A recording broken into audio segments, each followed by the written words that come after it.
infection for the next 3 months as well. And as I've said earlier, the information that we've had in the first few weeks of the gyms, albeit the dry side of the gyms opening, is that the figures that we were expecting are not being made. They're not reaching those figures. So it would appear, if that continues, and I hope it doesn't, but if that continues, then the cost and the loss will be greater, not lower. Okay. Were the projected costs for 21-22 for all pools and centres considered in the decision-making process then? Well, of course, because they had to be. You can't just take a single issue and say, because you know as well as I do, Rob, if we'd have said we're opening everything would have stayed open well beyond March. It'd be open in April, May, June, July, whatever. Provided, of course, that we don't go into another lockdown, which is not guaranteed because the infection rates don't appear to be going away quickly or as quickly as everybody would like.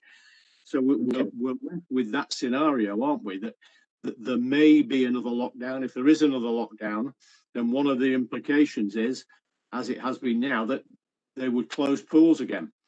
And if we spend a lot of money reopening pools and then have to close them again, that has another major impact on an already strained budget. Your fellow councillor Longton was asking or making allusion to 13.9 imbalances. The fact is that we are considering at the moment that we think that our loss in terms of lost revenue that we won't get back, and by that I mean lost council tax and non-business and business rates, we think the revenue that we'll never get back will be between £1 and £3 million this year. Hard to say how much that will be, and that's a hell of a spread, I accept that. But we are going to have a significant loss this year, apart from anything else that we've had to spend on COVID that we might not get everything back on, and apart from the losses on the leisure centre, which we may or may not get some back from government for. So we're not just looking at £1 million additional leisure budget this year, we're looking at losing a lot more money than that. So okay. I have to make sure that we have enough money to do all the things that we want to do and to make sure that we protect the residents of Wyre in these very difficult circumstances. And I have to also make sure that we've got enough money to try and support jobs and people's incomes. So it's okay saying, oh, you've got balances. Of course we have, because we're a Conservative-led authority and they always have balances. Unfortunately, some of our neighbours don't have balances because they're not Conservative-led. But we have those balances for a reason, to meet situations like this and to have the money available to meet them head on. And that's why we can do these things. But if I start throwing that money around and getting rid of it all because you say I should, then it won't last very long. The bottom line with this is, and despite what you're saying in terms of travel distances, all the rest of it, is this is a trial. This is a trial to see if the most cost-effective pool, as told to us by YMCA, will in fact do what we hope they'll do, start going back to the pool, start putting money back into the coffers, and then when that works, we can say, okay, that's worked. We now need to do this in the other pools. It's a fairly simple concept. It's a trial. A trial is not necessarily going to make Fleetwood people who use the pool very happy. I accept that, and I'm sorry that that's the situation, but I can't do anything about it.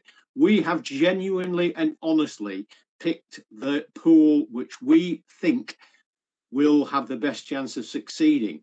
It's a small pool. It has smaller numbers than Fleetwood attending it. I get that. That wasn't the criteria. The criteria was that in percentage terms, it would be well used, that more schools would use it than use Fleetwood or use Poulton. Those were the criteria that we used. And I accept what you're getting at. I know what you're getting at. You're saying that it inconveniences people who use Fleetwood Pool. And yes, it does. And I don't like that. And I live in Fleetwood. I would like my kids, my grandkids to use the pool as well as everybody else would. But at the moment, we've got to be patient. We've got to try and preserve money. We've got to try and make sure that the service that we offer is safe and is something that the public want to support. And that's what we're trying to achieve here. There's no great plot to deny Fleetwood some some treasure that it has, and the pool is a treasure. So let's stop all the distortion of the arguments. That's what the argument's about. We're not claiming it's about just Fleetwood. We want all the pools open. But anyway, in terms of the 21-22 costs for all the pools and centres, it sounds like they were being considered, but obviously haven't documented those in the cabinet report. I think it would have been useful for those to be documented. I know the figures were there, but the discussion about the consideration, it would have been really good to see in the cabinet report. Just one last thing on the 21-22 costs then, or a couple of things. How does Wyre intend to meet those costs, the 21-22 costs? And could a decision to open them all be made and review the ongoing viability before April? That could either be to continue, or if the figures turned out to be as bleak as you were projecting, reconsider the decision at that point.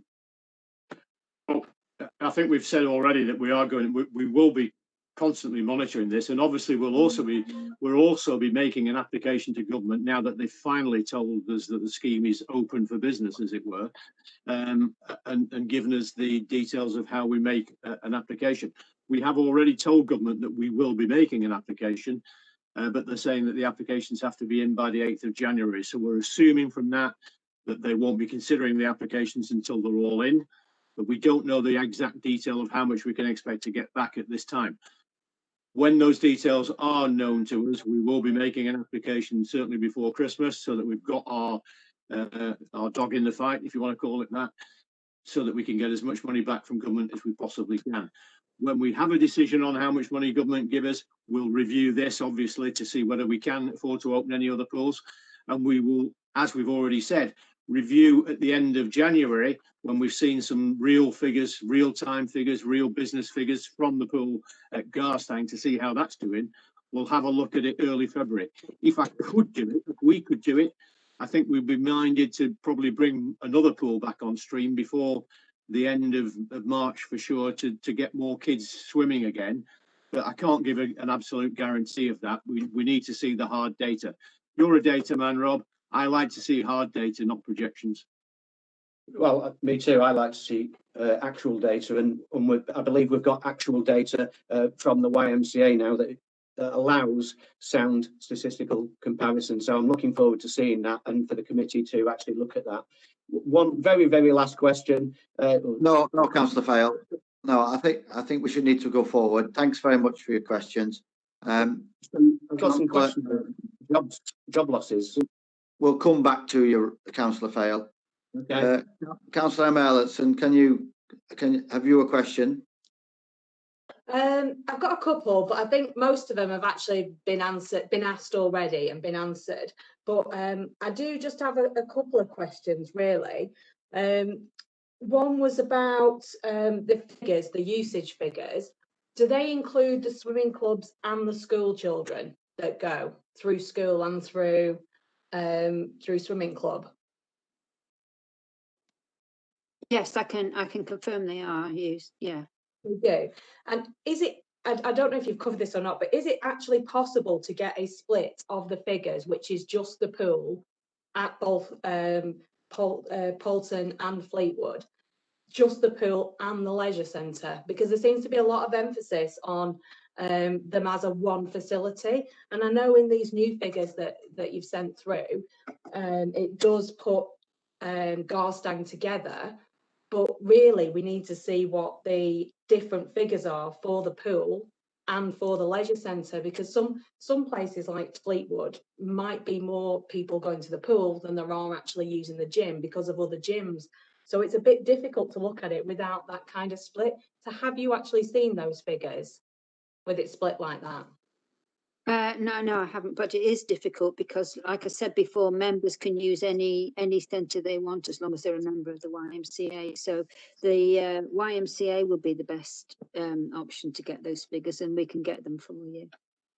Okay. The other one was, with the gym memberships people have got at the moment, are they being offered any reduction in the price of their gym membership because we've not got all the facilities open? I believe that the YMCA are going to contact people to sort this issue out in January, they're going to offer them a refund, or if they want to carry it forward to next year, they're going to have that option as well. But if they, for example, have a gym membership and they usually go to the gym and go for a swim, you know, in the same visit, and they decide, well, okay, I can't use the pool, but I still want to go to the gym, would they get a bit of a reduction? Because obviously they're not getting what they usually pay for. That's what I'm trying to. Yeah, I agree with you there. I think there's something that needs to be negotiated with the YMCA. We'll look at that in the future. Thank you. And that was just, I think everything else that I was going to ask has actually been covered. The questions I was going to ask anyway. Thank you. Thank you, Councillor Ellison.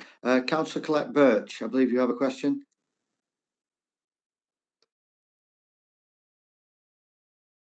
You have to unmute. So thank you very much, Chairman. My question has now been answered in a previous discussion, but thank you for the invitation. Councillor Holly Swale.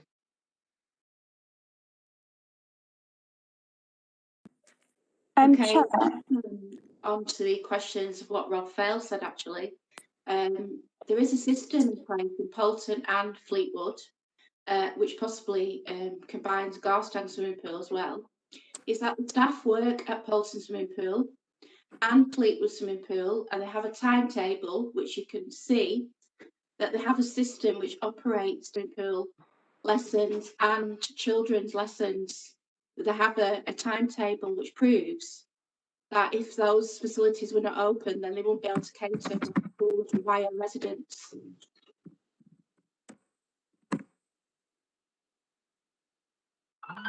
Chairman, may I interject? The Constitution does not permit questions to be asked by members other than those on the committee, and Councillor Holly Swales is not a member of the committee.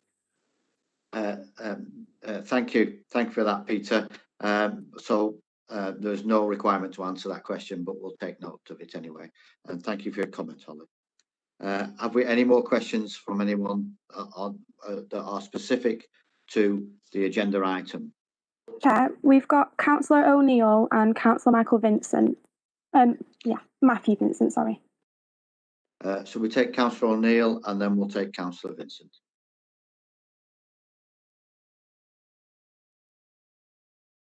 Thank you, Chair. I'd just like to say, Chair, before I start, I always thought this committee was supposed to be non-political. There seems to be a lot of banding about from us and them tonight. It's a bit strange in an overview and scrutiny committee meeting. I have a few questions just to Councillor Bowen, if possible, just based on the responses we saw in the briefing we were given late yesterday. In paragraph 2.1, you've quoted a loss in revenue, even with the additional 980,000 funding from the council of 1.73 million. What are the operational costs for the same period, bearing in mind the furlough scheme, redundancies, and the pools being emptied in the spring? And what percentage of these operational costs are for off-site costs, for example, office salaries and things like that? I haven't got those figures. I don't know if Councillor Vincent can give you them, but I can't. I haven't got them in front of me. It's into such depth. No, David, I don't have those either. But I don't know if Claire James is online, whether she could give that. It's just with us saying we've done a really in-depth review of all this. You know, I thought those things would have been taken into account and had a look at. Yeah, it's slightly difficult. They must be a lot lower while we're closed than they are while we're open.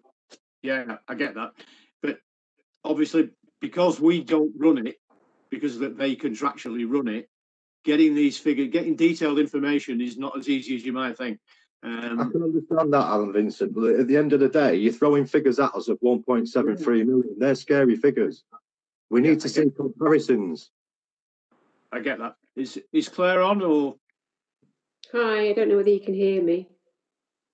Hi, Claire. Hiya. I'm just trying to pull the figures up on the system at the moment. So if you, sorry, if you wouldn't mind just repeating the question, I'll make a note, and then whilst the next person's asking the question, I'll try and pull it together for you. Yeah, it's just basically